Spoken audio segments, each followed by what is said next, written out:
और तो finally ring का ऑर्डर तो बहुत दिन पहले से मैंने दे दिया था, लेकिन आते आते बहुत लेट हो गया है। और ये सारे अफ्रीकन ग्रे का बेबीज तो थोड़ा बड़ा हो चुका है, लगेगा कि नहीं, पहना पाऊंगा कि नहीं क्लोज रिंग वो पता नहीं। और ये तो क्लोज रिंग है अफ्रीकन ग्रे के लिए। रिंग दो टाइप का होता है, एक होता है क्लोज रिंग, एक होता है कट रिंग। क्लोज रिंग मतलब यहाँ कोई भी कट नहीं है, ठीक है ना। बेबी बर्ड जब छोटा रहता है तभी उसका पैर में ऐसे लगाया जाता है, इसको क्लोज रिंग कहते हैं। और जब बड़ा हो जाता है, थोड़ा बड़ा हो जाता है, जब ये पहनाना इम्पॉसिबल हो जाता है, पैर ज्यादा मोटा हो जाता है, ऐसे लगा नहीं सकते, तभी हम लोग कट रिंग लगाते हैं। वहाँ ऐसे कट रहता है, ऐसे लगा के प्लास दे के या कोई अवजार देके ऐसे टाइट करके मुंह में मुंह लगा देना है, जोड़ना पड़ता है, उसे कट रिंग कहता है। क्लोज रिंग मतलब हम लोग को ये पता चलता है कि जब कोई बर्ड छोटा, मतलब कोई भी बेबी बर्ड को कोई ह्यूमन के द्वारा पाल पोस के बड़ा किया गया है तो उसका प्रमाण स्वरूप ये रहता है। लेकिन देखिए, कोई बर्ड अगर टेम है तो किसी न किसी ह्यूमन के थ्रू ही पाल पोस के बड़ा किया गया होगा,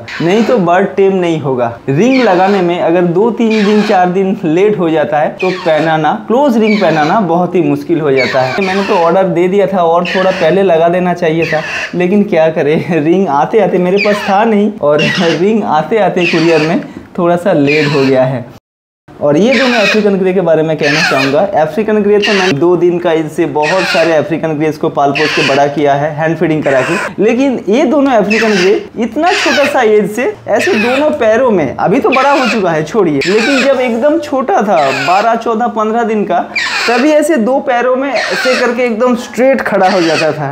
पता नहीं बहुत स्ट्रेन दी है। और इन दोनों का पैर देखिए काफ़ी मोटा हो चुका है, मतलब अभी क्लोज रिंग लगाना इम्पॉसिबल है। फिर एक बार ट्राई करके देखते हैं।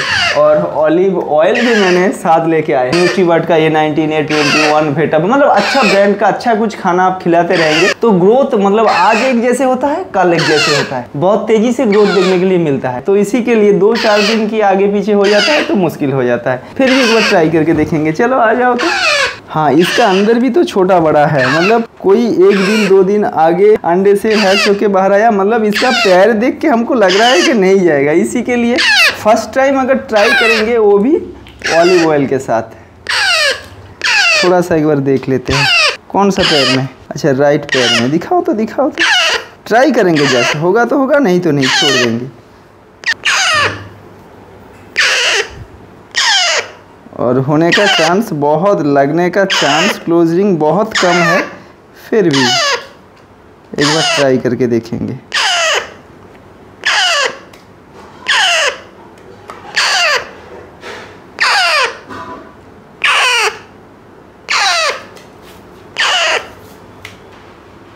नहीं, ये होने वाला नहीं है। इसका यहाँ का जो हड्डी है काफ़ी मोटा हो चुका है। इसका गैप का मतलब कुछ भी करके, कोई भी ऑयल डाल के कुछ भी करके बहुत मुश्किल है आना। नहीं, मुश्किल हो जाएगा, छोड़िए, इसका तो नहीं हुआ।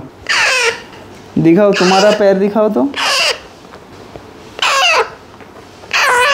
इसका पैर में एक बार ट्राई करके देखते हैं। कभी कभी ऐसे होता है, किसी का पैर ज़्यादा मोटा हो जाता है, किसी का थोड़ा कम। इसको एक बार ट्राई करके देख लेते हैं। 1 सेकंड, हो गया। दिखाओ तो।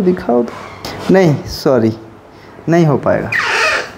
थोड़ा सा मैं लेट हो गया हूँ क्योंकि इन लोगों का एज अभी करीब 1 महीने से भी ज़्यादा हो रहा है, तो इससे बहुत कम एज में 22-25 दिन के अंदर लगा देना सही रहता है। छोड़िए, नहीं लगाएंगे कुछ भी है। और एक्चुअली रिंग हम लोग क्यों लगाते हैं? बर्ड्स का, कोई भी पैरट्स का पैर में रिंग लगाया इसी के लिए जाता है कि बर्ड्स का आइडेंटिफिकेशन के लिए। जैसे इंसान में क्या होता है, हर किसी इंसान का ना चेहरा का थोड़ा डिफरेंसेस रहता है, कि देख के हम लोग समझ सकते हैं कि ये दीपंकर है, ये पीयूष है, ये विनोद है, वगैरह, ये आप हो, ये मैं हूँ, समझ जाते हैं, क्योंकि डिफरेंसेस रहता है चेहरे में, तो देख के आसानी से हम लोग पता कर सकते हैं कि कौन है, जी ना। लेकिन बर्ड्स पैरट्स में क्या होता है, बिल्कुल समान होता है, थोड़ा सा साइज में कुछ में थोड़ा सा, मतलब हम लोग देख के ऐसे आइडेंटिफाई कर सकते हैं कि ये है, वो है। लेकिन ज़्यादातर बर्ड्स में क्या होता है, आप ऐसे देख के उन लोगों को समझ नहीं सकते कि मतलब कौन है। जी ना। इसी के लिए ये जो रिंग बनता है, रिंग का ऊपर कुछ लिखा हुआ रहता है, आपका हिसाब से आप आईडी बना सकते हैं। तो मतलब एक ही साथ आपका एवियरी में बहुत सारा सेम स्पेसीज का, जैसे अफ्रीकन ग्रे 10 या मकाओ 10, कोकाटू सेम स्पेसीज का, सल्फर क्रेस्टेड 10 है या 5 है, कुछ भी है, लेकिन आप उनमें समझ पाना मुश्किल होता है कि कौन कौन है। तो इसी के लिए ये रिंग जब हम लोग उन लोगों का पैरों में लगा देंगे तो इस नंबर के थ्रू हम लोग को पता चलेगा कि ये कितना नंबर का बर्ड है। तो इसी रिंग आईडी के थ्रू हम लोग पहचान सकते हैं कि कौन कौन है। मतलब हर एक बर्ड्स को हम लोग अलग से आइडेंटिफाई कर सकते हैं कि इसी रिंग आईडी का ये बर्ड है। और ऊपर से हम लोग जब इन लोगों का डीएनए कराते हैं, मतलब कौन मेल है कौन फीमेल है, बर्ड्स का अंदर तो ऐसे समझना बहुत ही मुश्किल होता है। कुछ बर्ड स्पेसीज होता है जिन लोगों को बाहर से देख के उन लोगों का body, attitude, activity, size, health की वजह से हम लोग समझ पाते हैं कि ये मेल है या ये फीमेल है। कुछ डिफरेंसेस रहते हैं कुछ स्पेसीज में, लेकिन ज्यादातर बर्ड्स या पैरट स्पेसीज में आप ऐसे खाली आंखों में देख के उन लोगों का अंदर कौन मेल है कौन फीमेल है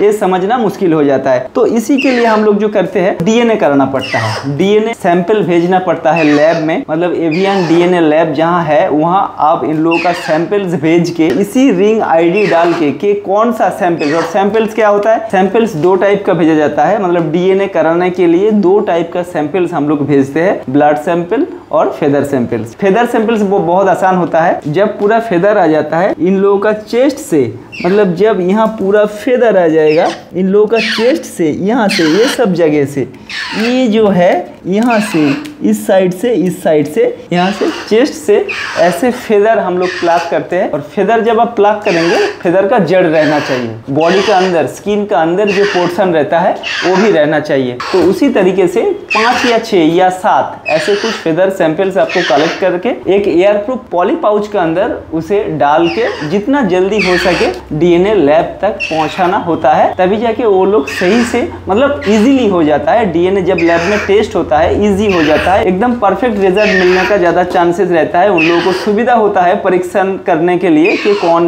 मेल है कौन फीमेल है क्या है, ठीक है ना। तो जितना जल्दी हो सके हम लोगों को डीएनए लैब तक उसको पहुंचा देना होता है। और एक होता है फेदर सैंपल्स, मतलब यहाँ से हाई फ्लाइंग फेदर का नीचे यहाँ वेन रहता है इन लोगों का, ठीक है ना। अगर आपको स्लाइन देना पड़ता है कोई बर्ड को, कोई पैरट को, तो विंग का नीचे हाई फ्लाइंग, मतलब जो विंग रहता है विंग का नीचे यहाँ वेन्स रहता है, यहाँ से स्लाइन भी दिया जाता है। और ब्लड सैंपल अगर आप कलेक्ट करना चाहता है तो यहाँ से सुई डाल के, वो थोड़ा सा कॉम्प्लिकेटेड मैटर होता है, सबके लिए वो इतना आसान नहीं होता है, उसके लिए थोड़ा सा प्रैक्टिस एक्सपीरियंस होना चाहिए, तभी जाके आप ब्लड सैंपल इजीली कलेक्ट कर पाएंगे। नहीं तो हम सब के लिए बहुत ईजी होता है ऐसे फेदर सैंपल कलेक्ट करना, ऐसे जस्ट पिक करना, नीचे की तरफ ऐसे खींचना है, हो गया, एयरप्रूफ पॉली पाउच में डाला, नेम एड्रेस टेक्स्ट किया और कुरियर में भेज दिया, ठीक है ना। वहां पहुंचने के बाद वहां पे कर देंगे, आपका घर में वो डीएनए कार्ड, मतलब रिजल्ट का कार्ड आपका घर तक पहुंच जाए। तो ठीक है, सब कुछ बता दिया, एकदम क्लियरली आप लोगों को पता चल गया है। रिंग कितने टाइप का होता है, 2 टाइप का, cut ring, close ring. Cut ring क्या होता है, क्लोज रिंग क्या होता है, और रिंग हम लोग क्यों पहनाते हैं, और डीएनए के बारे में भी एकदम डिटेल्स में विस्तार से डिस्क्राइब किया। इस वीडियो को देखने के बाद आप लोगों का मन में इन सब टॉपिक को लेके और कोई मतलब कॉन्फ्यूजन नहीं रहेगा, आप लोग एकदम आसानी से समझ गए हैं सब कुछ। और देखो ये दोनों धीरे धीरे देखते देखते कितना बड़ा हो रहा है। और थोड़ा सा पहले अगर ले आ पाता ये दोनों रिंग को, तो आसानी से हम लोग लगा पाता। चलो ये भी है, इन लोगों को तो लगा नहीं पाया, कोई बात नहीं, कट रिंग लगाएंगे या तो नहीं लगाएंगे। और सच कहता हूँ, रिंग पहनाना, रिंग लगाना हमको तो बिल्कुल भी अच्छा नहीं लगता है, क्योंकि एक बोझा सा, मतलब पैर में बेड़ी से ऐसे फील होता है। लेकिन इन लोगों को कोई दिक्कत नहीं होता है, कोई भी बर्ड का पैर में इजीली फिट हो जाता है। जैसे हम लोग उंगली में रिंग पहनते हैं, गले में हार पहनते हैं, तो ये कोई उतना दिक्कत नहीं। लेकिन मेरा फील का हिसाब से हमको थोड़ा सा कैसे लगता है कि रिंग, लेकिन मजबूरन कभी कभी पहनाना पड़ता है, क्योंकि इन लोगों का आइडेंटिफाई के लिए कौन क्या है। अगर कोई बीमार हुआ है तो मार्क कर सकते हैं कि इसी नंबर का बर्ड बीमार हुआ है, उसको ट्रीटमेंट कराना है, या वो मेल है या फीमेल है। क्योंकि जब बर्ड एडल्ट हो जाता है वो हार्मोनल हो जाता है, तभी बर्ड्स को अच्छा रखने का एक ही उपाय रहता है, सही पेयर, सही जोड़ी के साथ रखना। अगर हम लोग किसी बर्ड को पेयरिंग में रख रहे हैं ब्रीडिंग के लिए या उनको अच्छा रखने के लिए, लेकिन गलती से ना डीएनए करके रखेंगे, अंदाज करके कि ये मेल है वो फीमेल है, तो तभी बाद में 1 साल 2 साल, बड़े बर्ड में तो बहुत पेशेंस रखना पड़ता है ब्रीडिंग के लिए। 2 साल आपने रख दिया, उसके बाद ब्रीड नहीं हो रहा है, तभी अगर आपको पता चलेगा कि दोनों मेल है या दोनों फीमेल है, तो बहुत दिक्कत की बात हो जाता है और उसी के साथ उन लोगों के लिए भी अच्छा नहीं रहता है। तो इसी के लिए पहनाना पड़ता है और ये उतना दिक्कत की बात भी नहीं है, आप पहना सकते हैं, कोई बात नहीं। और अभी हम लोगों को जाना है 2 अमेजन पैरट के पास। येलो नेप्ड अमेजन, दुनिया का सबसे बेहतरीन टॉकिंग करने वाला अमेजन, मैडम जी वहाँ से देके गए थे। मतलब मैडम जी के पास एक फीमेल थी, वो पूरा एडल्ट हो चुकी थी, मतलब एडल्ट होने के बाद बिहेवियर में बहुत सारा चेंजेस आता है, वो हैप्पी नहीं रह रहा था, तो इसी के लिए मैडम जी यहाँ देखे गई है और उसके लिए हम लोगों ने एक मेल को भी बंदोबस्त किया। अभी उन लोगों का अंदर बॉन्डिंग बनाने के लिए दोनों को पास दोनों अलग अलग केज में रखे हैं, क्योंकि एक ही साथ सडनली छोड़ देंगे तो लड़ाई हो सकता है, दिक्कत हो सकता है। ऐसे के बर्ड्स का अंदर एक तो एक दूसरे को मार भी सकता है, इतना भयंकर इतना खतरनाक लड़ाई भी होता है। तो इसी के लिए अलग अलग सेपरेट केज में रखा। 3 4 5 दिन ऐसे हो रहा है, बॉन्डिंग भी हो चुका है एक दूसरे के पास, मतलब बगल बगल में केज का अंदर, सेपरेट केज का अंदर फीमेल केज का इस साइड में और मेल इस साइड में, मतलब एकदम क्लोजली आके बैठा रहता है। दोनों का अंदर थोड़ा बहुत बॉन्डिंग हो गया है शायद, अभी उन दोनों को एक साथ छोड़ना है और देखना है। अगर बॉन्डिंग हो गया है तो उन लोगों को अभी ले जाके, अभी नहीं मतलब जब लगेगा 1-2 दिन के बाद, तो बड़ा सा मतलब ब्रीडिंग केज में, जहाँ अच्छे से नेस्ट बॉक्स पहले से हम लोग लगा के रखे हैं, बहुत खूबसूरत तरीके से सजा के रखे हैं, वहाँ ले जाके छोड़ेंगे। नहीं तो और 2-4 दिन ऐसे बॉन्डिंग, जब तक बॉन्डिंग नहीं हो जाता है एडल्ट बर्ड को एक साथ छोड़ना सही नहीं रहता है। कुछ बर्ड्स है जैसे अफ्रीकन ग्रे, इन लोगों के अंदर तो लड़ाई नहीं होता है। लड़ाई तब होता है जब टेम बर्ड्स होता है, ठीक है ना। ह्यूमन के साथ अगर बहुत ज्यादा अटैच है, ह्यूमन के साथ रहते रहते बड़ा हुआ है, तभी अगर कोई दूसरे बर्ड को, मतलब मेल हो या फीमेल हो, जो दूसरे आ रहा है वो वाइल्ड हो या टेम हो, वो फर्क नहीं मैटर नहीं करता है, लेकिन लड़ाई होने का चांसेस रहता है। लेकिन वाइल्ड अगर कोई बर्ड एडल्ट हो गया है, उसके बाद अगर मेल है तो अगर फीमेल को नया लेके आके उनके पास छोड़े, अगर फीमेल है तो मेल को अगर उसके पास ले जाके छोड़े तो तुरंत, मतलब वाइल्ड होगा तो तुरंत, एडल्ट होने के बाद अलग अलग जगह से आने के बाद भी तुरंत एकदम बॉन्डिंग हो जाता है। लेकिन टेम में थोड़ा सा दिक्कत होता है, थोड़ा सा लड़ाई होने का चांस रहता है, लेकिन एक टाइम आता है, थोड़ा सा पेशेंस आपको रखना होगा, ठंडे दिमाग से उन लोगों का अंदर बॉन्डिंग जमाने के लिए ऐसे प्लानिंग करना होगा, आसपास रखना होगा, थोड़ा सा माहौल ऐसे बनाना होगा, उसके बाद उन लोगों का अंदर भी बॉन्डिंग हो जाता है और सक्सेसफुली ब्रीडिंग भी होता है। चलिए।